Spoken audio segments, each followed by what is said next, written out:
I'm not one to be intimidated by different accents, but I definitely had to watch this one with the subtitles on. You learn a lot of new phrases.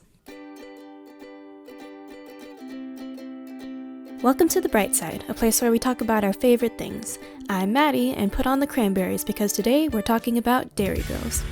As always, I will be getting into some spoilers for both seasons of the show so I can fully express my love for it.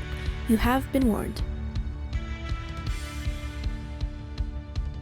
Like many shows I find on Netflix, I scrolled past Derry Girls several times before I actually stopped to look at the description, and then continued scrolling again.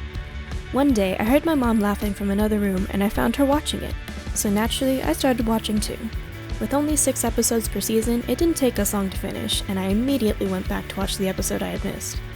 There was just something about this group of friends that was so real and so hilarious.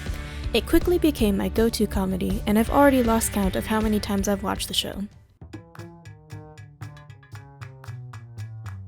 Derry Girls has a very particular sense of humor that I can only describe as Irish. There's swearing, vulgarity, insults, irony, and plenty of disdain for the English, unfortunately for James. But it goes deeper than that as well. Every character seems to have their own brand of comedy. Claire is the goody two-shoes who is always on edge, which contrasts greatly with Michelle's crude and rebellious attitude. James is a fish out of water, Aaron is a well-meaning hypocrite, and you never really know what's going on in Orla's head. Just watching the 5 of them together is a treat. Because they're all so different, the comedy feels organic and it all comes from a place of authenticity. Also, they make some of the best faces. And that's just the main group of friends. The side characters are just as funny, whether it's their families, classmates, teachers, or whoever they happen to cross paths with. I don't know how many times I've seen the show already, but it hasn't gotten old yet.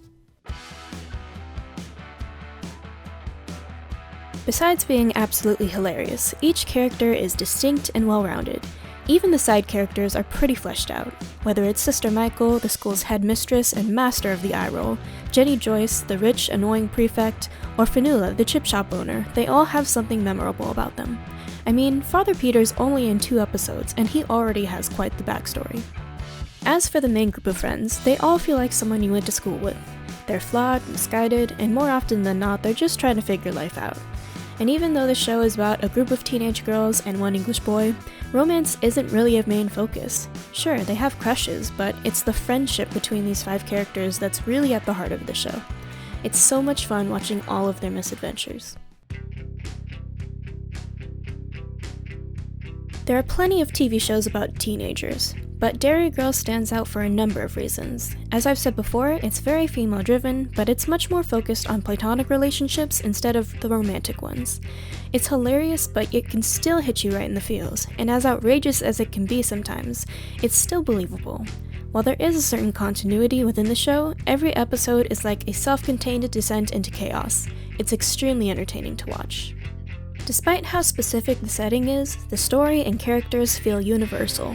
It's about family and friendship and just trying to live your life during a difficult time, something I'm sure many can relate to right now. And even though it's a comedy, it touches on serious topics as well and handles them in a way that fits the tone of the show.